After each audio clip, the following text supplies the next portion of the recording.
السلام عليكم ورحمة الله. الحمد لله رب العالمين، والصلاة والسلام على أشرف المرسلين وعلى آله وصحبه أجمعين. أما بعد. സൂറത്തുൽ ഹുമസ 104-ാമത്തെ അധ്യായമാണ്. സൂറത്തുൽ ഹുമസ എന്ന് പറയുമ്പോൾ തന്നെ ഇതിൻ്റെ ആദ്യം ഒരു ഇൻട്രൊഡക്ഷൻ പറയാൻ ആഗ്രഹിക്കുകയാണ്.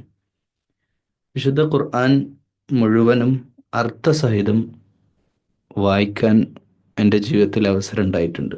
അങ്ങനെ പറയുമ്പോൾ ഇതെന്താ ഇങ്ങനെ പറയുന്നതെന്ന് വിചാരിക്കും. നിങ്ങളും അങ്ങനെ വായിച്ചിട്ടുള്ളവരുണ്ടാവാം, വായിക്കാത്തവരായിരിക്കും ഭൂരിപക്ഷം ഉണ്ടാവുക. ഒരു പ്രാവശ്യം മലയാളത്തിൽ നമുക്ക് മനസ്സിലാവുന്ന ഭാഷയിൽ, ഇംഗ്ലീഷിൽ അറിയുന്നവരാണ് ഇംഗ്ലീഷിൽ ഒരിക്കലെങ്കിലും വായിച്ചവരായിരിക്കും ചില ആളുകളെങ്കിലും. എന്നാൽ ബഹുഭൂരിപക്ഷം പറയുന്ന ആളുകളും 50 വയസ്സുള്ളവർ കേൾക്കുന്നുണ്ടാവും, 60 വയസ്സുള്ളവർ കേൾക്കുന്നുണ്ടാവും.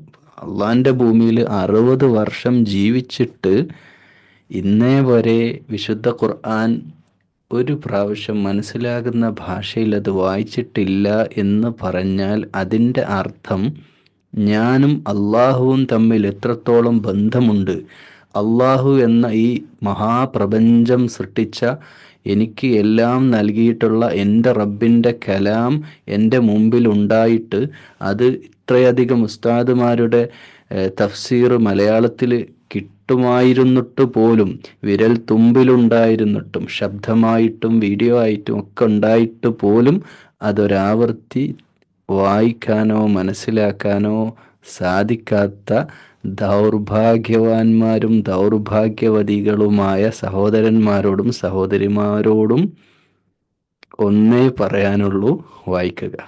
അത്രേ പറയാനുള്ളൂ. അല്ല, അതിപ്പോൾ അത് വിഷയത്തിലൊന്നുമില്ല. ഞാൻ ഇൻട്രോ പറയുന്ന അതല്ല, അതൊരു ഗൗരവമുള്ള വിഷയമാണ് കേട്ടോ, അത് സൂചിപ്പിച്ചു എന്ന് മാത്രം. നമ്മൾ ഇൻഷാല്ല ഈ ഒരു യാത്ര, എൻ്റെ യാത്ര, ഞാൻ ഈ ട്രാൻസ്ലേഷൻ ചെയ്യുന്ന ഇൻഷാല്ല 604 ദിവസം എടുക്കുമെന്നാണ് തോന്നുന്നത്. കാരണം ഓരോ സൂറത്തും നമുക്ക് അത്ര എക്സ്പ്ലെയിൻ ചെയ്യേണ്ടി വരും. ചരിത്ര പശ്ചാത്തലം പറയാതെയോ അവതരണ പശ്ചാത്തലം പറയാതെയോ, പിന്നെ പ്രത്യേകിച്ച് അറബ് വാക്കുകളുടെ ഡെപ്തായ മീനിങ് ഉള്ള വാക്കുകൾ വിശദീകരിക്കാതെയോ നമുക്ക് അർത്ഥം പറഞ്ഞു പോകാൻ കഴിയില്ല. അർത്ഥം എന്ന് പറഞ്ഞാൽ നേരെ വേർഡ് ടു വേർഡ് മീനിങ് നമുക്ക് ഖുർആൻ പറയാൻ കഴിയില്ല. ആരോ കമൻറ്റിൽ എഴുതിയിട്ട് അയച്ചിട്ടുണ്ട്, ഇത് എന്തോ ഒരു വിശദീകരണമാണ്. വിശദീകരിക്കാതിരിക്കാൻ എങ്ങനെ സാധിക്കും? ഒരു വേർഡ് നമുക്ക് വിശദീകരിക്കാതെ നമുക്ക് മുന്നോട്ട് പോകാൻ കഴിയില്ല. ഡയറക്റ്റ് മീനിങ് അല്ല. അറബ് സാഹിത്യത്തിനും ഖുർആനും പല വാക്കുകൾക്കും ഡയറക്റ്റ് മീനിങ് അല്ല. അപ്പോൾ നമുക്ക് ഇൻഡയറക്റ്റ് ആയിട്ടുള്ള അർത്ഥത്തിലേക്ക്, അതിൻ്റെ ആശയത്തിലേക്ക് ഈ കേൾക്കുന്ന ആളുകൾ എത്തിക്കണമെങ്കിൽ അത്രയും വിശദീകരണം കൊടുക്കേണ്ടി വരും. ഇപ്പോൾ ഞാനിപ്പോൾ ഇത്രയും നേരം പറയുന്നത് തന്നെ ഈ ഖുർആൻ മുഴുവൻ വായിച്ചതിൻ്റെ അടിസ്ഥാനത്തിൽ. ഖുർആനിൽ പലതും ഉണ്ട്, പിന്നെ കഥകളുണ്ട്, ശിക്ഷകളെ പറ്റി പറയുന്നുണ്ട്. അങ്ങനെയുള്ള പല പല കാര്യങ്ങളും ഇങ്ങനെ പറഞ്ഞുകൊണ്ടിരിക്കുന്ന വിശുദ്ധ ഖുർആനിൽ നരകശിക്ഷയെ പറ്റി പറയുന്നു. അപ്പോൾ ഈ നരകശിക്ഷ ഇത്രയധികം ഡിഫൈൻ ചെയ്തിട്ട് വേറൊരു, ഞാൻ ഓർക്കണില്ല, എൻ്റെ ഓർമ്മയിലില്ല, ഒരുപക്ഷെ ഉണ്ടാകാം, ഞാനങ്ങനെ പറയല്ല, ഒരുപക്ഷെ ഉണ്ടാവാം, ഇത്രയധികം കൃത്യമായി ഒരു തെറ്റ് പറയുകയും ആ തെറ്റിന് കണിശമായിട്ട് ഇത്രയധികം ശിക്ഷയുണ്ട് എന്ന് വർണ്ണിച്ച് പറയുകയും ചെയ്യുന്ന മറ്റൊരു അധ്യായമോ ആയത്തോ എൻ്റെ മനസ്സിലില്ല. ചിലപ്പോൾ ഉണ്ടായേക്കാം. അപ്പോൾ അത്രയും ഗൗരവത്തിൽ പറയാണ്. അപ്പോൾ ഈ സൂറത്തിൽ ഞാനും നിങ്ങളും ചെയ്തുകൊണ്ടിരിക്കുന്ന ഒരു വലിയ തെറ്റ് അത് ചൂണ്ടിക്കാണിക്കുകയാണ്. വലിയ തെറ്റാണ്, അത് ചെറുതല്ല.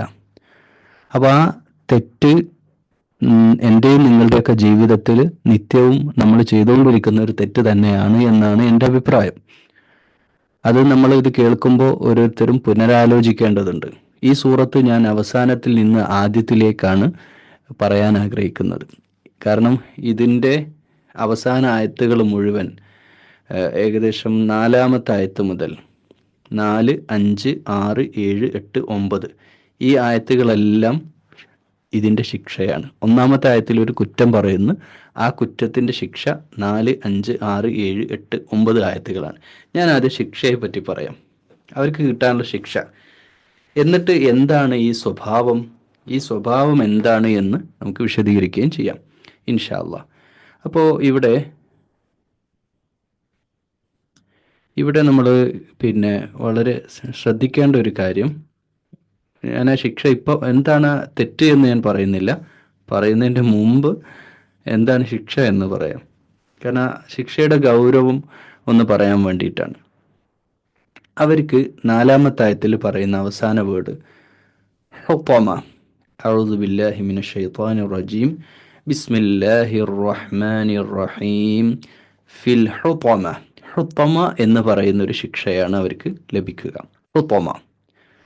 അപ്പോൾ ഈ ഹുത്തമ എന്ന വാക്കിന് തന്നെ നമുക്ക് മലയാളത്തിൽ ഒരു ഇടിച്ച് ഉടക്കുന്ന സ്ഥലം, അത് ഒരു ഫ്ലോർ മില്ലിൽ അരിയൊക്കെ പൊടിക്കുന്ന ആ മെഷീൻ്റെ ഉള്ളൊരു ഇന്നർ പാർട്ട് നമുക്ക് ഹുത്തമ എന്ന് പറയാം.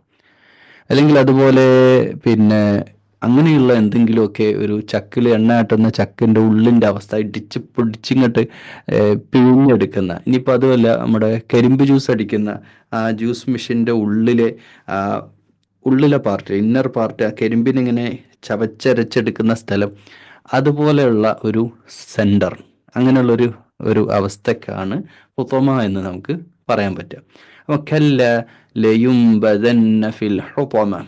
അപ്പോൾ ഒരു ഹുത്തമയിലേക്ക് ആണ് ഈ ശിക്ഷയെ ഖുർആൻ സൂറത്തുൽ ഹുമസയിലൂടെ അള്ളാഹു വരച്ച് കാണിക്കുന്നത്. ഹുത്തമയാണ് ഇവർക്ക് കിട്ടാൻ പോകുന്ന ശിക്ഷ. അപ്പോൾ അടുത്ത ആയത്തിൽ 5-ാമത്തെ ആയത്തിൽ വീണ്ടും ചോദിക്കുകയാണ്, വമാ അദ്റാക മൽ ഹുത്തമ. എന്താണ് ഹുത്തമ എന്നറിയുമോ? അപ്പോൾ അത് ഖുർആൻ്റെ ഒരു പ്രയോഗമാണ്. മാത്രമല്ല ആ ഒരു ക്യൂരിയോസിറ്റി നമുക്ക് ഉണ്ടാവാൻ വേണ്ടിയിട്ട് ആ ഹുത്തമ എന്തെന്ന് നിങ്ങൾക്കറിയുമോ എന്ന് ചോദിക്കുകയാണ്. എന്നിട്ട് അടുത്ത ആയത്തിൽ പറയാണ് നാർ. അത് നാറാണ്. നാറുല്ലാഹിൽ മൂഖദ. അള്ളാഹുവിൻ്റെ കത്തിജ്വലിക്കുന്ന അഗ്നിയാണ്. ഈ കത്തിജ്വലിക്കുക, മൂഖദ എന്ന് പറഞ്ഞാൽ ആളിക്കത്തുന്ന, ജ്വാലയായി പടർന്ന് പന്തലിച്ച് ഇങ്ങനെ നിൽക്കുന്ന, തീഗോളം പോലെ നിൽക്കുന്ന ഒരു സ്ഥലം. അപ്പോൾ അതിൻ്റെ ഭയാനകതയാണ് ആ പറയുന്നത്. നരകം എന്ന് പറഞ്ഞു കഴിഞ്ഞാൽ എല്ലാ നരകത്തിലെ എല്ലാ ഏരിയയും ഫയർ ഉള്ളത് മാത്രമല്ല, ഫയർ ഇല്ലാത്ത സ്ഥലങ്ങളുണ്ട്, തീ ഇല്ലാത്ത നരകമുണ്ട്. എല്ലായിടത്തും നരകമാണ്, എന്നാൽ ആ നരകത്തിൻ്റെ തീ ഇല്ലാത്ത ഏരിയ ഉണ്ട്. പക്ഷെ തീ മാത്രമുള്ള അതികഠിനമായ കാഫിറുകൾക്ക് നൽകപ്പെടുന്ന ശിക്ഷ, കാഫിറുകളും മുശ്രിക്കുകളൊക്കെ നരകത്തിൻ്റെ അടിത്തട്ട് എന്ന് പറയുമ്പോൾ അത്രക്കും ഭയാനകമായ തീ കൊണ്ട് ചുട്ടരിക്കപ്പെടുന്ന സ്ഥലം, അങ്ങനെയുള്ളൊരു സ്ഥലം. നാറുല്ലാഹിൽ മൂഖദ, കത്തിജ്വലിക്കുന്ന ഒരു സ്ഥലം. അല്ലതി തത്വലിഉ അലൽ അഫ്ഇദ. ആ തീയിൻ്റെ പ്രത്യേകത അവരുടെ ഹൃദയങ്ങളോളം, നെഞ്ചും കൂട് തകർത്തു എന്നൊക്കെ നമ്മളൊരു പ്രയോഗം ഉണ്ടല്ലോ, ആ നെഞ്ചും കൂട് തകർത്ത് കരിച്ച് കളയുന്ന, അതുവരെ ഉള്ളിലേക്ക് പ്രവേശിച്ച് കളയുന്ന തീയാണത്. തത്വലിഉ അലൽ അഫ്ഇദ ഇന്നഹ അലൈഹിം മുഖ്സദ. അത് അവരുടെ മേൽ അടച്ചു മൂടപ്പെട്ടതാണ്. ഫി അമദിൻ മുമദ്ദദ.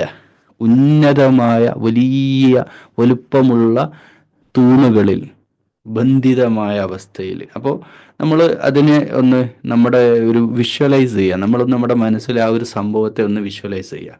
ഒരു സ്ഥലം അടച്ച്, തീ ഗോളം കൊണ്ട് അടച്ചു മൂടി, തൂണുകളിൽ ഒരു വരിഞ്ഞു മുറുക്കി, ചങ്ങലയാൽ വരിഞ്ഞു മുറുക്കി ഒരു കത്തിജ്വലിക്കുന്ന അവസ്ഥയിൽ അവിടുത്തെ തീ, ഈ നാറ് എന്ന് പറഞ്ഞ തീ സാധാരണ തീയല്ല. ജഹന്നം എന്ന് പറഞ്ഞ സ്ഥലമുണ്ട് നരകത്തിൽ. നരകത്തെ പല പേരുകൾ പറയുന്നുണ്ട്, ജഹീമുണ്ട്. അപ്പോൾ ഇതൊക്കെ നമ്മൾ മനസ്സിലാക്കണം. നാർ എന്ന് പറയും. അപ്പം ഈ തീയുള്ള സ്ഥലം, ഈ തീൻ്റെ നാറ് എന്ന തീയുടെ പ്രശ്നം എന്ന് പറഞ്ഞാൽ നമ്മുടെ നാട്ടിൽ നമ്മൾ ഈ കത്തിക്കുന്ന തീയല്ല. അപ്പം അള്ളാഹിൻ്റെ നൂർ, വെളിച്ചം, നാറും നൂറും ആണ് പറയുക. നൂറിന്നാണ് നാറ് വരുന്നത്.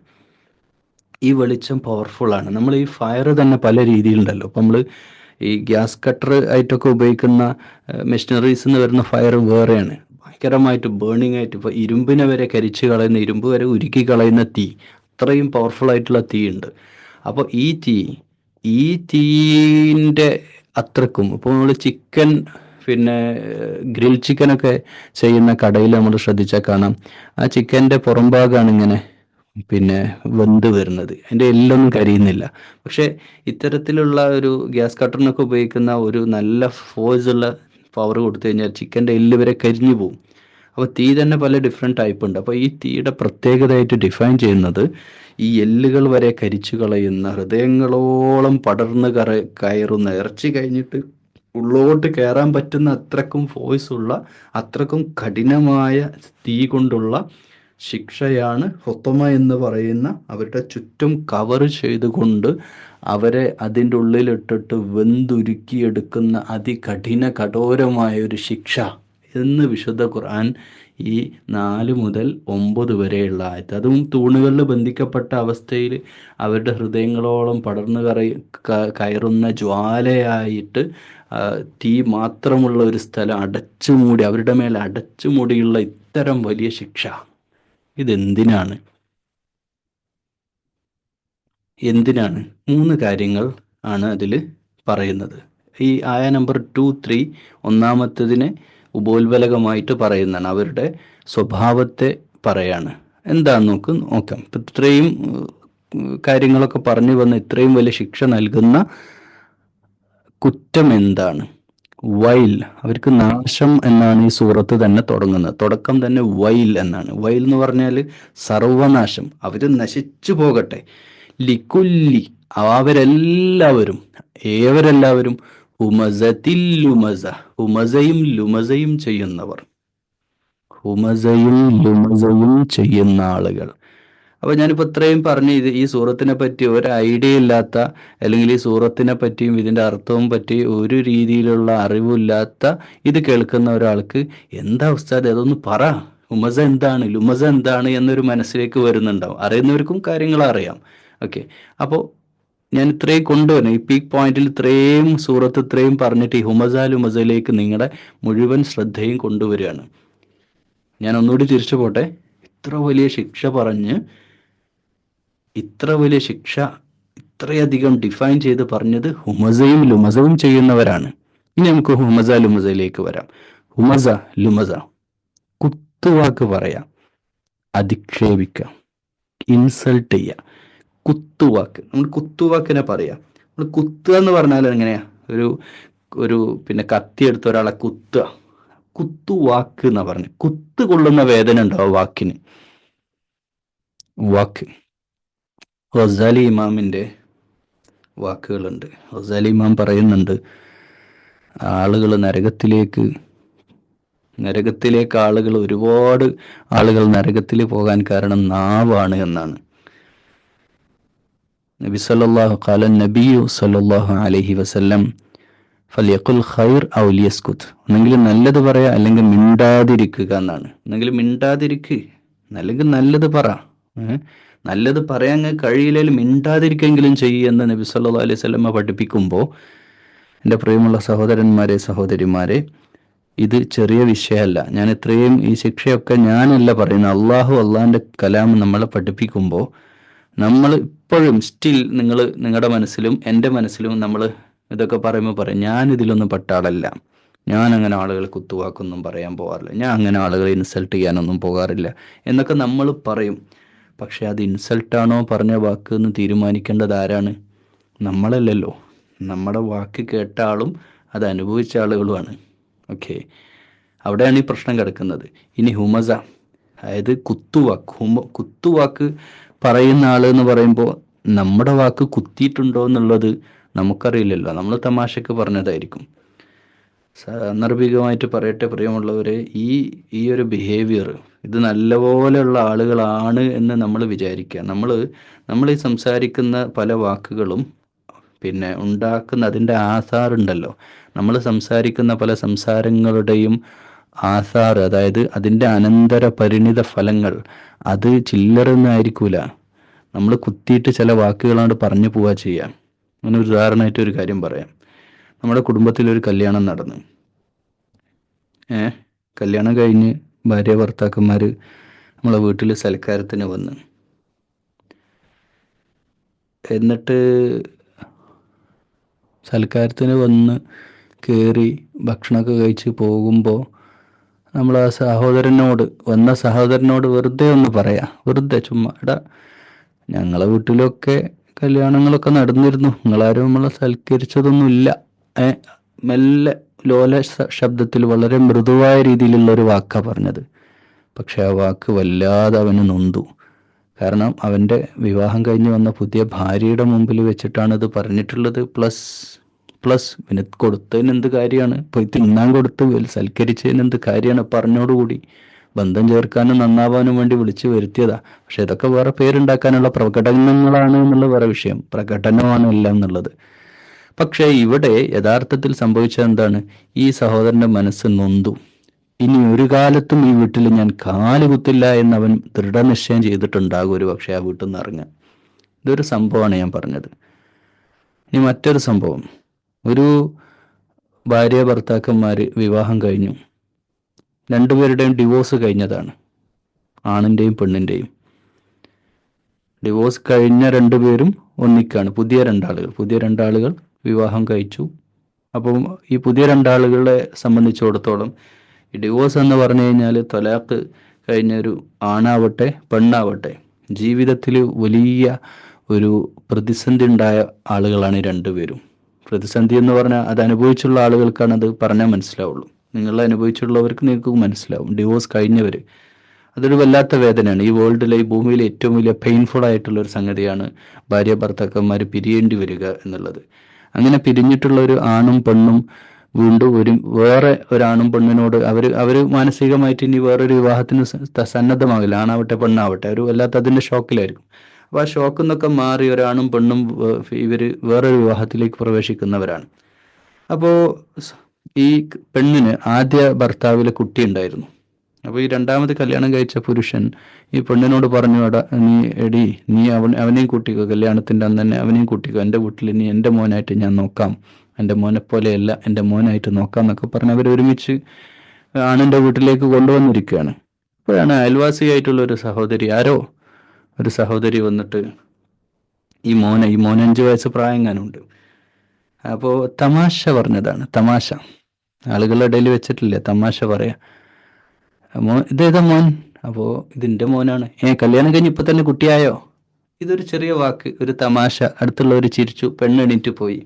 പക്ഷേ അത് ആ വിവാഹത്തിൻ്റെ ഡിവോഴ്സിലേക്ക് അത് എത്തിച്ചു എന്നുള്ള. കാരണം ഈ പെണ്ണിനെ സംബന്ധിച്ചിടത്തോളം ഒരു 5 വർഷത്തോളം കഴിഞ്ഞ ഡിവോഴ്സ് കഴിഞ്ഞ് അടുത്ത വിവാഹം കഴിക്കുന്നത് വരെ കാത്തിരുന്നത്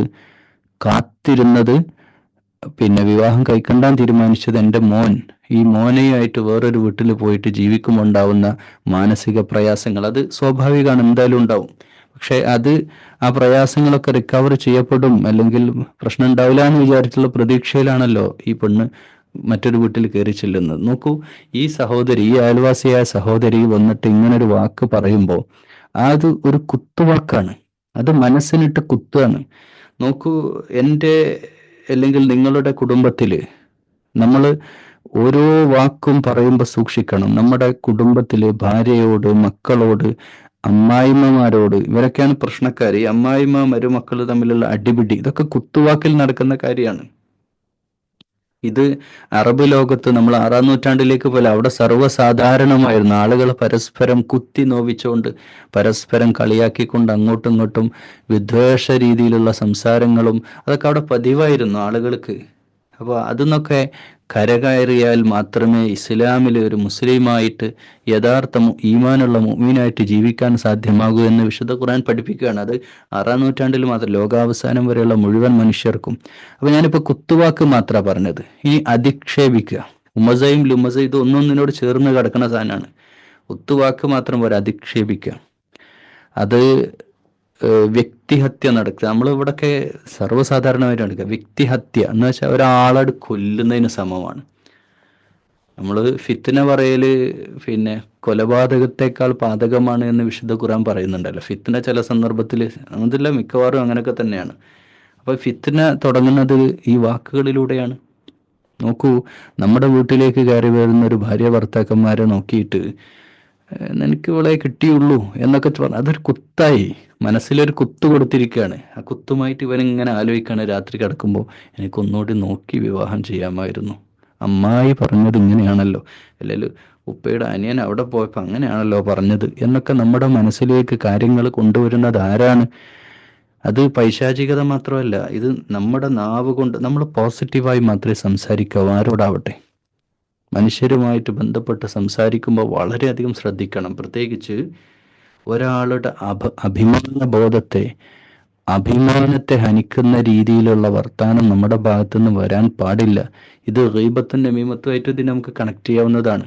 ഒരാളുടെ സാന്നിധ്യത്തിൽ മുഖത്ത് നോക്കി കുത്തി പറയുന്നതിനെ പറ്റിയാണ് ഇവിടെ പറയുന്നത്. കാരണം ഒരാളുടെ മുഖത്ത് നോക്കി കുത്തി പറയാന്ന് പറഞ്ഞാൽ ആ പറയുന്നവന്റെ മനസ്സ് എത്രത്തോളം വൃത്തികെട്ടതാണ് ആലോചിച്ച് നോക്കൂ. ഒരാളെ മുഖത്ത് നോക്കിയിട്ട് ഒരാളെ ഇങ്ങനെ കുറ്റം പറയുക. ഇവിടെ സാന്ദർഭികമായിട്ട് ഒരു കാര്യം കൂടെ പറയട്ടെ, പ്രിയമുള്ള സഹോദരന്മാരെ സഹോദരിമാരെ, ഈ കുറ്റം കുറവ് എല്ലാവർക്കും ഉണ്ടാവും. എല്ലാ മനുഷ്യരും കുറ്റവും കുറവുള്ളവരാണ്, ഞാനും നിങ്ങളൊക്കെ. പോരായ്മകൾ പലർക്കും ഉണ്ട്, പലതും ഉണ്ട്. ഇത് നസീഹത്തോടുകൂടെ ആളെ വിളിച്ച് നേരിട്ട് നസീഹത്തോടുകൂടെ പറയുന്നത് വേറെ വശമാണ്, അതവിടെ കിടക്കട്ടെ. അതല്ലാത്ത രീതിയിലുള്ള എന്ത് സംസാരവും വിലക്കപ്പെട്ടതാണ്, ഹറാമാണ്, ഒരു മുസ്ലിമിന് ചേർന്ന നിലപാടല്ല. ഒരു മുസ്ലിം ചെയ്യാൻ പാടില്ല, ഞാനും നിങ്ങളും ചെയ്യാൻ പാടില്ല. എന്ത്? ഒരു മനുഷ്യന്റെ കുറ്റം കുറവ് നമ്മൾ എടുത്ത് നേരിട്ടോ അല്ലെങ്കിൽ അസാന്നിധ്യത്തിലോ പറയാൻ പാടില്ല. ഇത് നമുക്ക് സാധിക്കൂല. ഞാനിത് പറയുമ്പോൾ എനിക്കിത് കഴിയില്ല, നിങ്ങളിത് കേൾക്കും, നിങ്ങൾക്കും കഴിയില്ല എന്നറിയാം. 99% പേരും അങ്ങനെ തന്നെ വിശ്വസിക്കുക. നമ്മൾ രണ്ടാൾ കൂടിയ മൂന്നാമത്തവനെ പറ്റി സംസാരിക്കും, അത് മനുഷ്യ സഹജമാണ്. പക്ഷെ ആ സംസാരിക്കുന്ന സംസാരം ഒരിക്കലും നെഗറ്റീവായിട്ട് വരാൻ പാടില്ല. അയാളുടെ ആ മൂന്നാമത്തെ വ്യക്തിയുടെ അഭിമാനത്തെ ഹനിക്കുന്ന രീതിയിലുള്ള സംസാരം. അപ്പം ചിലർ പറയും അവനുള്ളതല്ലേ പറയണത്, ഉള്ളതും പറയാൻ പാടില്ല. എത്ര പേര് യോജിക്കും എൻ്റെ പ്രിയമുള്ള സഹോദരിമാരെ സഹോദരന്മാരെ, നിങ്ങൾ എത്ര പേര് യോജിക്കും? ഉള്ളതും പറയാൻ പാടില്ല. ഉള്ള കുറ്റം എന്താ പറയുന്നതിന്? പറ്റില്ല, ഇസ്ലാം അനുവാദം തരുന്നില്ല.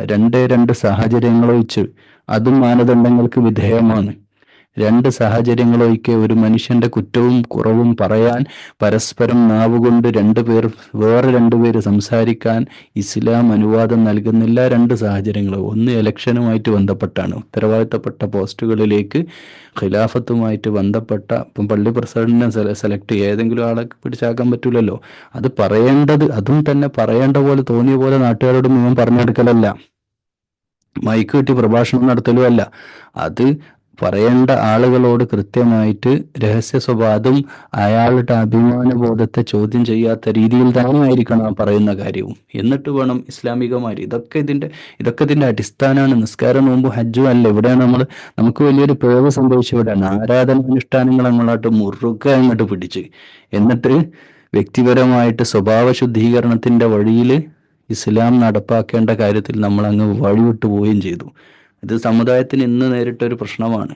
നമ്മൾ തൊപ്പിയും താടിയും വെച്ച്, അല്ലെങ്കിൽ ശുഭവസ്ത്രം ധരിച്ച്, അല്ലെ പർദ്ദയും മക്കനെയൊക്കെ ഇട്ട് നടക്കുമ്പോഴും നിക്കാബൊക്കെ വെച്ച് നടക്കുമ്പോഴും സംസാര മര്യാദയുടെ വിഷയത്തിൽ നമ്മൾ വലിയ വീഴ്ച വരുത്തുന്നുണ്ട് സമുദായം എന്നുള്ള കാര്യം നമ്മൾ ആലോചിക്കേണ്ട കാര്യമാണ്. കാരണം നമ്മൾ മറ്റാരെയും എടുത്ത് പോകണ്ട, നമ്മൾ ഇന്നത്തെ കാര്യം ആലോചിക്കുക. ഇന്നലെ നമ്മൾ സംസാരിച്ച വിഷയങ്ങൾ ആലോചിച്ച് നോക്കുക. ഏതൊക്കെ വ്യക്തികളെ നമ്മൾ ചർച്ച ചെയ്തു, കുടുംബത്തിൽ ആരൊക്കെ പറ്റി നമ്മൾ സംസാരിച്ചു, അയൽവാസികളെ പറ്റി സംസാരിച്ചു, ജോലി ചെയ്യുന്ന, വർക്ക് ചെയ്യുന്ന സഹപ്രവർത്തകരെ പറ്റി, അല്ലെ? പച്ചമാംസം തിന്നതിന് സമയമായിട്ടല്ലേ ഖുർആൻ പറഞ്ഞത്? പച്ചമാംസം, അത് ഗീബത്തും നമീമത്തുമായിട്ട് ബന്ധപ്പെട്ട് പറഞ്ഞതാണെങ്കിലും ഇവിടെ അതുമായിട്ട് ഇതിനെ ബന്ധപ്പെടുത്തേണ്ടതുണ്ട്. കാരണം നാവിന്റെ പാപങ്ങളിലേക്കാണ് ഇത് ഈ സൂറത്തിൽ ഹുമസ വിരൽ ചൂണ്ടുന്നത്. അത് ഒരാളെ ഫേസ് ടു ഫേസ് അധിക്ഷേപിക്കുക, ഇൻസൾട്ട് ചെയ്യാം, മറിഞ്ഞു നിന്ന് കുറ്റം പറയാം, മറിഞ്ഞു നിന്നിട്ട് കുറ്റം പറയാം, ഫേസ് ടു ഫേസ് അധിക്ഷേപിക്കുക. ഇതിനൊക്കെ ഒരാളെ മുഖത്ത് നമ്മളൊരു ബ്ലേഡ് കൊണ്ട് ഇങ്ങനെ ആയിട്ട് കോറിയിടാന്ന് പറയാം, വരഞ്ഞിട്ടെന്ന് വിചാരിക്കുക. എന്താ സംഭവിക്കുക? ചോര വരും, അദ്ദേഹത്തിന് വേദനയാവും. പക്ഷേ ആ ബ്ലേഡ് കൊണ്ട് കോറിയിട്ട ശേഷം നമ്മൾ അയാളോട് പറഞ്ഞടാ, അറിയാതെ പറ്റിപ്പോയതാ, ക്ഷമിക്കണേ എന്ന് പറഞ്ഞ് അവൻ്റെ പിന്നാലെ നടന്ന് അതിൻ്റെ ട്രീറ്റ്മെൻറ്റിനുള്ള പൈസ കൊടുത്ത് അവൻ്റെ പിന്നാലെ നടന്ന് പിന്നെയും അവന് വേണ്ട സഹായങ്ങളൊക്കെ കൊടുത്ത് 1, 2, 3 മാസം പിന്നാലെ നടന്ന് സോറി പറഞ്ഞ് അവസാനം അവന് പറഞ്ഞു, എടാ നീ എൻ്റെ പിന്നാലെ നടക്കണ്ട, ഞാനത് വിട്ടു, സാരമില്ല എന്ന് പറഞ്ഞ് നമ്മളത് ഒഴിവാക്കും. കാരണം ശരീരത്തിൻ്റെ പുറത്ത് പറ്റുന്ന മുറിവുകളുണ്ടല്ലോ, അത് എത്ര ആഴത്തിലുള്ളതാണെങ്കിലും നമ്മൾ പൊരുത്തപ്പെട്ടു പോവും. പക്ഷേ മനസ്സിനെ നോവിച്ചാൽ, ആത്മാവിനെ നോവിച്ചാൽ അതൊരിക്കലും പൊറുക്കൂല. നമ്മൾ പൊറുക്കുവോ? നമ്മളിങ്ങനെ ഈ രീതിയിൽ ഒരാൾ ഇൻസൾട്ട് ചെയ്താൽ നമുക്ക് കഴിയില്ലല്ലോ. അതന്നെയാണ് ഇതുപോലെ തന്നെയാണ് നമ്മുടെ സഹജീവികൾ. അവർ കുറ്റം ചെയ്തവരാവട്ടെ ചെയ്യാത്തവരാവട്ടെ, ഇതിൽ എല്ലാ കാര്യം ശ്രദ്ധിക്കണം. ഇത് സോഷ്യൽ മീഡിയയും ശ്രദ്ധിക്കണം.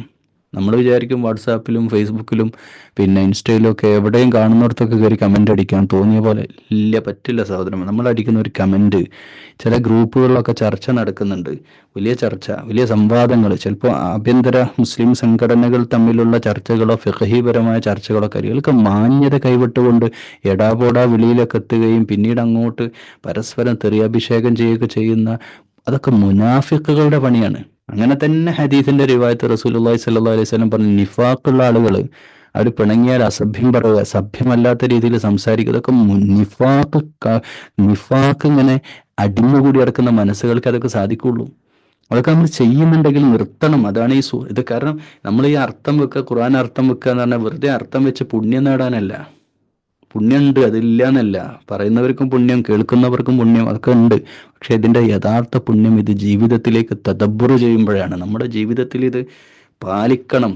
ഞാനിത് സംസാരിച്ച് നാളെ മുതൽ ഒരാളോട് സംസാരിക്കുമ്പോൾ വേറൊരുത്തനെ പറ്റി കുറ്റം പറയാനല്ല, അങ്ങനെ ആയിരിക്കരുത്. ഇന്ന് നിർത്തണം. സൂറത്തുൽ ഹുമസ നിങ്ങളിന്ന് കേട്ടു, ഞാനും പഠിച്ചു, നിങ്ങളും ഓതി, നിങ്ങളും മനസ്സിലാക്കി, ഞാനിത് പറഞ്ഞു. നിങ്ങൾ ഇന്നു മുതൽ ഇത് ഇപ്പണി നിർത്തണം. എന്ത്? വ്യക്തികളെ തിന്നുന്ന പരിപാടി. തിന്നുക എന്ന് പറഞ്ഞാൽ ഖുർആൻ അങ്ങനെ തന്നെയാണ് പറഞ്ഞത്. നിങ്ങൾ ആരെയാണോ ആരെ പറ്റിയാണോ നാവെടുക്കുന്നത്, ആ മനുഷ്യൻ മരിച്ചു കിടക്കണമെന്ന് വിചാരിക്കുക. ആ മനുഷ്യൻ മരിച്ചു കിടക്കുമ്പോൾ ആ മരിച്ചു കിടക്കുന്ന ശവത്തിൽ, ഡെഡ് ബോഡിയിൽ, മയ്യത്തിൽ പോയിട്ട് ഒരു ബ്ലേഡ് എടുത്തിട്ട് ആ മയ്യത്തിൻ്റെ കഫം പുടവ് അങ്ങനെ അങ്ങോട്ട് നീക്കിയിട്ട് അയാളുടെ കയ്യിൻ്റെ ഭാഗത്തു നിന്ന്, ആ മസിലിൻ്റെ ഭാഗത്തു നിന്ന് ഇങ്ങനെ കത്തി കൊണ്ട് ഇങ്ങനെ മുറിച്ചിട്ട് ആ പച്ച ഇറച്ചി എടുത്തിട്ട് തിന്നുന്നതിന് സമമാണ് എന്ന് വിശുദ്ധ ഖുർആനിൽ അള്ളാഹു നമ്മളോട് പറയുമ്പോൾ എത്രമാത്രം വൃത്തികേടാണ്. മരിച്ച ആളുകളെ പറ്റിയും പറയുന്ന കേൾക്കുക ചില ആളുകൾ. ഉദ്കുറു മഹാസിനെ മൗത്താക്കുന്നതാണ്. മരിച്ചു കഴിഞ്ഞാൽ പിന്നെ അവരെ നന്മകൾ ഓർക്കാനാണ്. മരിച്ചവരെങ്കിലും വെറുതെ വിട്ടുകൂടാ. പക്ഷെ ഇവിടെ ഒരു പ്രധാനപ്പെട്ട ഒരു കാര്യമുണ്ട് കേട്ടോ. മരിച്ചു കഴിഞ്ഞാലും എൻ്റെ പ്രിയമുള്ള സഹോദരന്മാരെ, ഒരാൾ മരിച്ചാലും ആ കാര്യം ഞാൻ കേട്ടിട്ടുണ്ട്. എൻ്റെ ഒരു സുഹൃത്ത് പറയുന്ന, വേറൊരു സുഹൃത്ത് മരിച്ചിട്ടും അവൻ അന്ന് എന്നോട് അങ്ങനെ ചെയ്തിട്ടുണ്ട്, അത് ഞാൻ മറക്കൂല, പരലോകത്തുനിന്ന് ഞാൻ പുറത്തു കൊടുക്കൂല. എന്ത് ദൗർഭാഗ്യവാനാണ് മരിച്ചു പോയത്. നിങ്ങൾ ആലോചിച്ച് നോക്കൂ. അത്രക്കും കൊള്ളുന്ന വാക്കുകളാണ്. ജീവിതത്തിൽ പലപ്പോഴും നമ്മൾ നിസ്സാരമായിട്ട്, നമ്മുടെ കണ്ണിൽ നിസ്സാരമായിരിക്കും, അവരെ കണ്ണിൽ നിസ്സാരമായിരിക്കില്ല. അവരേത് മാനസികാവസ്ഥയിലാണ് നമുക്കറിയാൻ പറ്റില്ല. അതുകൊണ്ട് ഇൻസൾട്ട് ചെയ്യുന്ന പരിപാടി, ഇപ്പോൾ ഇതൊക്കെ ഇൻസൾട്ട് ചെയ്യലൊക്കെ ഹരമായിട്ട് മാറി. സോഷ്യൽ മീഡിയയിൽ റീൽസ് വരുന്നത്, അങ്ങനെ പല പരിപാടികളായിട്ട് മാറിയിട്ടുണ്ട്. പലതും പലരെയും ട്രാപ്പിലാക്കുകയും കളിയാക്കുന്നതിനൊക്കെ നല്ല ലൈക്ക് കിട്ടുന്ന കാലമായിട്ട് മാറുമ്പോഴും നമ്മൾ ഇതിൻ്റെ ഒന്നും ഭാഗമായിട്ട് മാറാൻ പാടില്ല എന്നുള്ളതാണ്. പിന്നെ നമ്മൾ തമ്മിൽ എന്ത് വ്യത്യാസമാണ്? അൻതുമല്ല ആലാവുന ഇൻ കുൻതും മുഅ്മിനീൻ എന്നാണ്. നിങ്ങൾ മുഅ്മിനാണെങ്കിലോ ഈ ഭൂമിയിലെ ഏറ്റവും വലിയ ഉന്നതന്മാർ നിങ്ങളാണ് എന്ന് വിശുദ്ധ ഖുർആനിലൂടെ അള്ളാഹു നമുക്ക് സ്ഥാനം നിശ്ചയിച്ചു തന്നിട്ടുണ്ടെങ്കിൽ അതിനുള്ള ക്വാളിറ്റി നമ്മൾ മെയിൻറ്റെയിൻ ചെയ്യണം. ആ ക്വാളിറ്റിയിലേക്ക് ഞാനും നിങ്ങളും വരാത്തിടത്തോളം നമ്മൾ ഹുമസയും ലുമസയുമായിട്ട് മറ്റുള്ളവരെ അധിക്ഷേപിച്ചുകൊണ്ടും കുത്തുവാക്ക് പറഞ്ഞുകൊണ്ടും അതുപോലെ തന്നെ ഈ രീതിയിലുള്ള ഗീബത്തും നമീമത്തുമായിട്ട് നടക്കുകയും ചെയ്യുന്ന ആളുകളാണെങ്കിൽ നാവിന്റെ നിയന്ത്രണം പ്രിയമുള്ള വിശ്വാസികളെ വളരെ പ്രധാനപ്പെട്ടതാണ്. ഇനി നമ്മളൊന്ന് ആലോചിക്കുക, നമുക്ക് ആരൊക്കെ ഏറ്റവും ഇഷ്ടമുള്ളത്? നമ്മുടെ കുടുംബത്തിലെ, നമ്മുടെ സുഹൃത്തുക്കളെ, അയൽവാസികളെ, നമുക്ക് ഏറ്റവും ഇഷ്ടപ്പെട്ട ആളുകൾ ആരൊക്കെയാണ്? ആ ലിസ്റ്റ് എടുത്താൽ തന്നെ നമുക്ക് മനസ്സിലാവും. നല്ല വാക്ക് സംസാരിക്കുന്നവർ. ചെറുപ്പത്തിലുള്ള കാര്യം ആലോചിച്ച് നോക്കും. നമ്മളടുത്ത് വന്ന് നല്ല രീതിയിൽ പോസിറ്റീവായിട്ട് സംസാരിക്കുക, സാരില്ലടാ, അങ്ങനെയുള്ള തലോടുന്ന സ്പർശനം, നമുക്കൊരു സ്പർശനം നൽകുന്ന, ഒരു തലോടൽ നൽകുന്ന സംസാരം. പ്രയാസങ്ങളും പ്രതിസന്ധികളും ഒക്കെ ആയിട്ട് നമ്മൾ വല്ലാതെ ബുദ്ധിമുട്ടുന്ന സമയത്ത് ചിലപ്പം പൈസ ഒന്നും തരാൻ പറ്റുന്നവരിലും വാക്കുകൾ കൊണ്ടെങ്കിലും നമുക്ക് ആശ്വാസമാകുന്ന ഒരു സുഹൃത്തുണ്ടെങ്കിൽ ജീവിതത്തിൽ ആരംഭമായിട്ട് ഭാര്യയും ഭർത്താക്കന്മാരും പലപ്പോഴും ഡിവോഴ്സിന്റെ ഏറ്റവും പ്രധാനപ്പെട്ട കാരണം സംസാരമാണ്. ഏറ്റവും പലപ്പോഴും അല്ല കേട്ടോ, 90% ഡിവോഴ്സിന്റെയും ഏറ്റവും പ്രധാനപ്പെട്ട കാര്യം സംസാരമാണ്. ഈ സംസാരം വളരെയധികം ശ്രദ്ധിക്കണം. പ്രത്യേകിച്ച് ഭാര്യ ഭർത്താവിനെ പറ്റി, ഭർത്താവ് ഭാര്യനെ പറ്റി ഈ ഭൂമിയിൽ ആകാശത്തിന്റെ ചോട്ടിൽ ഒരാളോടും ഒരു കുറ്റവും പറയാൻ പാടില്ല. പറഞ്ഞോ പോയി. എന്ത് പിന്നെന്താ ഉള്ളത്? ഭാര്യ വിവാഹശേഷം ഭാര്യ വീട്ടിൽ പോയി ഭാര്യ പിതാവിനോടോ ഭാര്യയുടെ ഉപ്പാനോടോ ഉമ്മാനോടോ ഭർത്താവിനെ പറ്റി മോശമായ ഒരു വാക്ക് പറയുന്നോടെ പോയി തീർന്ന്. നിങ്ങളുടെ ദാമ്പത്യം തന്നെ കൊളായി. പിന്നെ ആ കണ്ണിലെ ഭർത്താവിന്റെ വാപ്പ കാണുന്നത്, ഉമ്മ കാണുന്നത്. ഇനി തിരിച്ചാണെങ്കിലോ ഭാര്യയെ പറ്റി ഭർത്താവിന്റെ വീട്ടുകാര് അങ്ങനെ കാണുന്നു, അവിടെ തീർന്ന്. അഭിമാനത്തിന് വില കൽപ്പിക്കണം. അഭിമാനത്തിന് വില കൽപ്പിച്ചുകൊണ്ടേ നമുക്ക് അള്ളാഹുവിന്റെ ഇഷ്ടം നേടിയെടുക്കാൻ. കാരണം ഇത്ര വലിയ ശിക്ഷ പറഞ്ഞു നമ്മൾ ആലോചിച്ച് നോക്കൂ. കരിച്ചു കളയുന്ന ഹൃദയങ്ങളോളം പടർന്നു കയറുന്ന ഇത്രയും അതിഭീകരമായ കഠിനമായ നാറുകൊണ്ട് കഠിനമായ തീ കൊണ്ട് ശിക്ഷിക്കുന്ന ഈ ഒരു ശിക്ഷ, ഇത്രയധികം വർണ്ണിച്ചുകൊണ്ട് ശിക്ഷയെ നിങ്ങൾ എത്ര ആയത്തതിനു വേണ്ടി മാറ്റി വെച്ചതെന്ന്. 4, 5, 6, 7, 8, 9, 7 ആയത്തുകൾ. 1, 2, 3, 4, 5, 6, 6 ആയത്തുകൾ. 6 ആയത്തിന് മുമ്പ് അല്ലദീ ജമഅ മാലൻ വഅദ്ദദ. അവരുടെ സ്വഭാവം പറയണ്ടേ. ഇങ്ങനത്തെ ആൾക്കാർക്ക് ഒരു സ്വഭാവമുണ്ട്, പൈസനോട് ഭയങ്കര ആർത്തിയായിരിക്കും. ആർത്തി എന്ന് പറഞ്ഞാൽ അടങ്ങാത്ര. അവർക്ക് ഒരുമിച്ച് കൂട്ടിയാൽ മതിയാവില്ല പൈസ. പൈസ പൈസ പൈസ, അതാണ് അവരുടെ ജീവിതം. പൈസ കിട്ടിയാലും മതിയാവില്ല, അത് കൊടുക്കൂല. ലുബ്ധും പിശുക്കും. കിട്ടിയാൽ എത്ര കിട്ടിയാലും മതി വരാത്ത ഒരു അവസ്ഥ അവർക്ക് ഉണ്ടാവും. അതിങ്ങനെ എണ്ണിക്കൊണ്ടിരിക്കുക, ഇന്നും കിട്ടണം ഇന്നും കിട്ടണം എന്നുള്ള വിചാരം. മാത്രമല്ല അവന്റെ ഒരു വിചാരം, ഈ പൈസ ഉണ്ടാക്കി ഓൻ്റെ ഒരു ധാരണ എന്താ പറയുക, യഹ്സബു അന്ന മാലഹു അഖ്ലദ. എൻ്റെ പൈസയാണ് ഇന്നങ്ങട്ട് എൻ്റെ ജീവിതം കട്ട് നിത്യനാക്കി, എന്നെ കലാകാലവും ഒരു അഖ്ലദ എന്ന് പറഞ്ഞാൽ നിത്യവാസമാണ് കിട്ടും, ഇവിടെ കാലാകാലം ജീവിക്കാൻ കഴിയുന്നുള്ള ഒരു ധാരണയിലാണ് എൻ്റെ ജീവിതം. അതായത് പൈസന്റെ ഡംബോണ്ടേ, പൈസന്റെ ഒരു അഹങ്കാരത്തോണ്ടാണ് ഇവനിങ്ങനെ നാട്ടുകാരെ മുഴുവനും കളിയാക്കി നടക്കുക. നാട്ടുകാരെ മുഴുവനെ കാണുന്ന സാധുക്കളായ മനുഷ്യന്മാരുണ്ടാവും, അവരൊക്കെ കളിയാക്കി പാവം, അവന് പണിയില്ല, അവൻ അങ്ങനെ നടക്കണതാ, അവന് പെണ്ണിട്ടിയില്ല, അവൻ അങ്ങനെ നടക്കണതാ, ഇവനിങ്ങനെ അങ്ങാടിയിൽ ഇറങ്ങി ഇതാ പരിപാടി, ഇവനക്ക് പ്രത്യേകിച്ചൊന്നും പണിയില്ല, ഇവൻ 5 വക്ത് നിസ്കരിച്ച്. അങ്ങനെയുണ്ട്. 5 വക്ത് നിസ്കരിച്ച്. പണ്ടത്തെ ഒരു പാട്ടുണ്ട്, പാട്ട് എനിക്ക് പാടാൻ അറിയില്ല, ഒന്ന് പറഞ്ഞു നോക്കാം. നമസ്കരിക്കും നോമ്പ് നോറ്റിടും, നമസ്കരിക്കും നോമ്പ് നോറ്റിടും, പുറത്തിറങ്ങി പിന്നെ പറയും, അന്യന്റെ പച്ചമാംസം കൊത്തിവലിക്കും. ഇതാണ് നമസ്കരിക്കും നോമ്പ് നോറ്റിടും, പുറത്തിറങ്ങിയാൽ പിന്നെ നുണ പറയും. അപ്പൊ ഈ നാവാണ് പ്രശ്നം. അന്യന്റെ പച്ചമാംസം കൊത്തിവലിക്കും എന്ന് പറഞ്ഞാൽ എന്താണ്? അത് പണ്ടത്തെ നല്ല നല്ല പാട്ടുകളിലെ ഒരു പാട്ടായത്. അപ്പോൾ പച്ചമാംസം കുത്തിവലിക്ക് എന്താ ഗീബത്ത് പറയാം. അപ്പോൾ ഈ സംസാരത്തിൽ എൻ്റെ പ്രിയമുള്ള വിശ്വാസികളെ, മുഅ്മിനീങ്ങളെ, നിങ്ങൾ നമ്മളോട് ഒരാൾ സംസാരമായിട്ട് വന്നാൽ എന്ത് ചെയ്യും? ഗീബത്തിന് നിമിത്തമായിട്ട് വേറൊരാളെ കുറ്റം പറഞ്ഞിട്ട് ഇങ്ങോട്ട് വന്നാൽ നമ്മൾ എന്ത് ചെയ്യും? നമ്മളവിടെ വെച്ച് നിർത്തുകയാണ്. എൻ്റെ ജീവിതത്തിൽ ഏറ്റവും ഷോക്കായിട്ടുള്ള ഞാനൊരു മനുഷ്യനോട് ഇങ്ങനെ സംസാരിക്കുക. എനിക്ക് ടെൻഡൻസി ഉണ്ടായിരുന്നു ചെറുപ്പകാലത്ത്, നല്ല ഒരു ഹൈസ്കൂൾ പ്രായം കഴിഞ്ഞ് ഒരു ഡിഗ്രി സമയത്ത് നമ്മൾ പെട്ടെന്ന് മറ്റുള്ളവരെ പറ്റി ഇങ്ങനെ പറഞ്ഞ് മറ്റു പാർട്ടിക്കാരെയോ അല്ലെങ്കിൽ ഏതെങ്കിലും വ്യക്തിയെ പറ്റി പറയുന്നൊരു സ്വഭാവം എനിക്കുണ്ടായിരുന്നു. അങ്ങനെ പറഞ്ഞിങ്ങനെ അവനുണ്ടല്ലോ, അവനുമായിട്ട് തീരെ അടുക്കാൻ പറ്റില്ല, ഇങ്ങനെയെന്ന് പറഞ്ഞ് തുടങ്ങുകയാണ്. അപ്പോഴത്തേക്ക് എൻ്റെ മുമ്പിലുള്ള അയാൾ പറയാ, നിങ്ങൾ സംസാരിക്കണ സംസാരത്തിൽ മറ്റ് വ്യക്തികളെ സംസാരിച്ചുകൊണ്ട് എന്നോട് നിങ്ങൾ സംസാരിക്കരുത്. മുഖത്ത് നോക്കി പറഞ്ഞു കഴിഞ്ഞാൽ നമ്മൾ സൈക്കിളിൽ നിന്ന് വീണ പോലെ അവസ്ഥ ആണല്ലേ, ചളിയിൽ വീണിരിക്കുന്ന പോലെ എന്നൊക്കെ ഒരു അവസ്ഥയായിപ്പോയി. വ്യക്തികൾ പറയാൻ പോയിന്റ് കണ്ടിന്യൂ ചെയ്യും. പറയാനുള്ളത് അത് തന്നെയാ പ്രശ്നം. പിന്നെ സ്ത്രീകളിലാണ് ചില ആളുകളൊക്കെ പറയും, സ്ത്രീകളിലുണ്ട് 2 സ്ത്രീകൾ കൂടിയാൽ മൂന്നാമതൊരു സ്ത്രീ ആയിരിക്കും മിക്കവാറും സംസാരിക്കുക. ഇപ്പൊ അതിൽ മാറ്റം വന്നറിയില്ല, പണ്ടൊക്കെ അങ്ങനെ ആയിരുന്നു. പുരുഷന്മാർക്കും ഈ സ്വഭാവം ഉണ്ട്, ഇല്ലാതില്ല. എന്നാൽ പുരുഷന്മാരെ അപേക്ഷിച്ച് കൂടുതൽ പുരുഷന്മാർക്ക് വേറെയും പല കാര്യങ്ങളും സംസാരിക്കാം, രാഷ്ട്രീയ കാര്യങ്ങളുണ്ടാവും, അല്ലെങ്കിൽ ബിസിനസ് ആയിട്ടുള്ള കാര്യങ്ങൾ, പല കാര്യങ്ങളും കയറി വരും. പക്ഷെ സ്ത്രീകൾ സംസാരിക്കുമ്പോൾ കൂടുതലും മറ്റ് ബി കൂടിയാൽ സീനെ പറ്റിയായിരിക്കും മിക്കവാറും പറയാം. അതുകൊണ്ട് തന്നെ ചില ഹദീസിന്റെ റിവായത്തിൽ നരകത്തിൽ സ്ത്രീകൾ കൂടുതലാവുന്നതിന്റെ ഒരു കാരണം അവരുടെ നാവാണ് എന്ന് പറയുന്നുണ്ട്. സ്ത്രീകൾക്ക് നാവ് കുറച്ച് അധികമായിരിക്കും. മാത്രമല്ല പുരുഷനെ അപേക്ഷിച്ച് പിന്നെ സ്ത്രീകൾക്ക് കൂടുതൽ സംസാരിക്കാനുണ്ടാവും. അപ്പോൾ ആ സംസാരം കയറി ചെല്ലുക മിക്കവാറും വ്യക്തികളിലേക്കാണെങ്കിൽ അത് ഗീബത്തിലേക്ക് വരും. അപ്പോൾ ഈ സൂറത്തുൽ ഹുമസയുമായിട്ട് ബന്ധപ്പെട്ട് ഞാനും നിങ്ങളും ഒരു പ്രതിജ്ഞ എടുത്തിട്ട് വേണം ഈ സൂറത്തിൻ്റെ ഈ തഫ്സീർ അവസാനിക്കും അർത്ഥം വെച്ച് തീരുമ്പോൾ നമ്മളൊരു പ്രതിജ്ഞ എടുക്കണം. എൻ്റെ നാവ് ഇൻഷാ അല്ലാ മറ്റു വ്യക്തികളിലേക്ക് നീങ്ങില്ല എന്ന്. മറ്റൊരാൾക്ക് ഇത് കുട്ടികളാണല്ലോ കേട്ടോ, ഇതിപ്പോൾ സ്കൂൾ ടീച്ചേഴ്സായിട്ട് ഉള്ളവരൊക്കെ കേൾക്കുന്നുണ്ടാവും. നിങ്ങൾ അധ്യാപകരാണെങ്കിൽ കുട്ടികളെ ഇൻസൾട്ട് ചെയ്യാൻ പാടില്ല. കുട്ടികളെ ഇൻസൾട്ട് ചെയ്തിട്ട് നമ്മളങ്ങ് പണിഷ്മെൻറ്റ് കൊടുക്കുക ചെയ്യുക, പ്രത്യേകിച്ച് ക്ലാസ് റൂമിലൊക്കെ.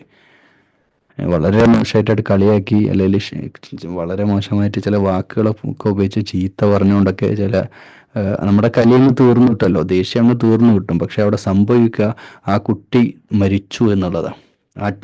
നിങ്ങൾ ടീച്ചർ എന്ന സ്ഥാനത്ത് നിന്ന് ആ കുട്ടിയുടെ മനസ്സിൽ നിങ്ങളാകുന്ന ടീച്ചറുടെ സ്ഥാനം മരണപ്പെട്ടു കഴിഞ്ഞു. നിങ്ങൾ പിന്നെ ടീച്ചറല്ല.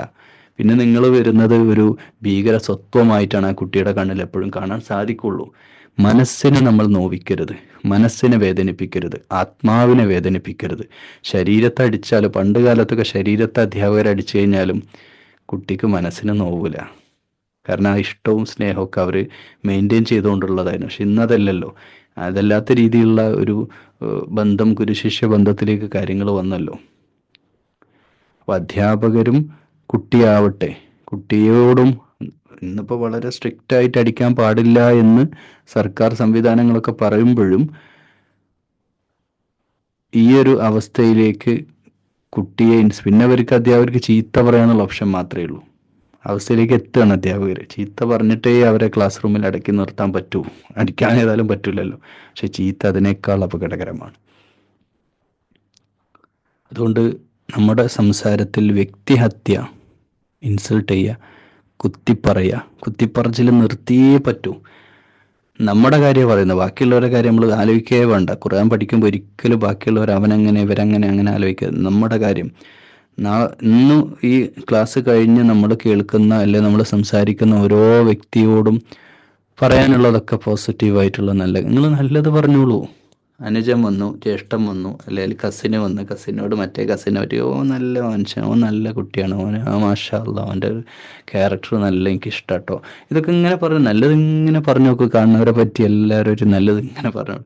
ഇനി ഒരാൾ നിങ്ങളുടെ അടുത്തേക്ക് ഇങ്ങോട്ട് വരുമ്പോൾ തന്നെ ചീത്ത ഇങ്ങനെ പറയാം, അവൻ വളരെ മോശമാണ് അങ്ങനെ ഇങ്ങനെ എന്നൊക്കെ പറയുമ്പോൾ ആ മോശത്തിന് നിങ്ങൾ തിരിച്ചു വിടുക. വഴിതിലല്ല, പണ്ടൊരിക്കലേ ഒരു സംഭവം ഉണ്ടായി എന്ന് പറഞ്ഞിട്ട് തിരിച്ചിട്ട് ആ വിഷയത്തെ നന്മയിലേക്ക് കൊണ്ടുവരാൻ നമ്മളൊന്ന് ശ്രമിച്ചു നോക്കൂ പ്രിയമുള്ള സഹോദരന്മാരെ, നമുക്കത് സാധിക്കും. പിന്നെ ഹുമസയും അധിക്ഷേപിക്കുക, അല്ലെ മറിഞ്ഞു നിന്നിട്ട് കുറ്റം പറയുക, ഇതൊക്കെ പതിവാക്കുന്ന സ്വഭാവം നമുക്കുണ്ടെങ്കിൽ അതൊക്കെ നിർത്തണം. നാവ് കൊണ്ട് നമുക്ക് നന്മ പടക്കുക, നല്ലത് പറഞ്ഞുകൊണ്ടിരിക്കുക. അതോടൊപ്പം ഇതര സംഘടനകളുമായിട്ടുള്ള കാര്യം. എൻ്റെ ശബ്ദം കേൾക്കുന്നവർ ഇപ്പം 55,000 ഒക്കെ കഴിഞ്ഞിട്ടുണ്ട്. ഇനി ഒരുപാട് ആളുകൾ ഇൻഷാല്ലാ 10,000 ഈ ക്ലാസ് കേട്ടുകൊണ്ടിരിക്കുന്നുണ്ട്. അവരോടൊക്കെ പറയാനുള്ളത്, നിങ്ങളൊക്കെ വ്യത്യസ്തമായ സംഘടനകളിൽ ജീവിക്കുന്നവരാണ്. സംഘടന ഇല്ലാത്തവരുണ്ടാവും, മദ്ഹബ് വ്യത്യാസമുള്ളവരുണ്ട്, ഹനഫി മദ്ഹബുകാരുണ്ട്, ഷാഫി മദ്ഹബുകാരുണ്ട്. അതല്ലാത്തതൊന്നും എന്താന്ന് പോലും അറിയാതെ ജീവിക്കുന്ന സാധുക്കളായ ജനങ്ങളുണ്ട്. പിന്നെ ഖുർആൻ ഒക്കെ പഠിക്കാൻ വരുന്ന പല തട്ടുകളിലുള്ള ആളുകളുണ്ട്. എല്ലാവരോടും ഒറ്റ വാക്കിൽ ഒന്നേ പറയാനുള്ളൂ, നമ്മളൊക്കെ ഒരൊറ്റ അഹ്ലുകാരാണ്, ഖുർആൻ്റെ ആളുകളാണ്. നമുക്ക് നമ്മുടെ നബി ഒന്നാണ്, നമ്മുടെ ഖുർആൻ ഒന്നാണ്, നമുക്കൊരു അള്ളാഹുവേ ഉള്ളൂ. അതെങ്കിലും ആ ഒരു ഏകീകരണം വെച്ചിട്ടെങ്കിലും ദയവ് ചെയ്ത് മറ്റുള്ളവരെ ഇകഴ്ത്തരുത്.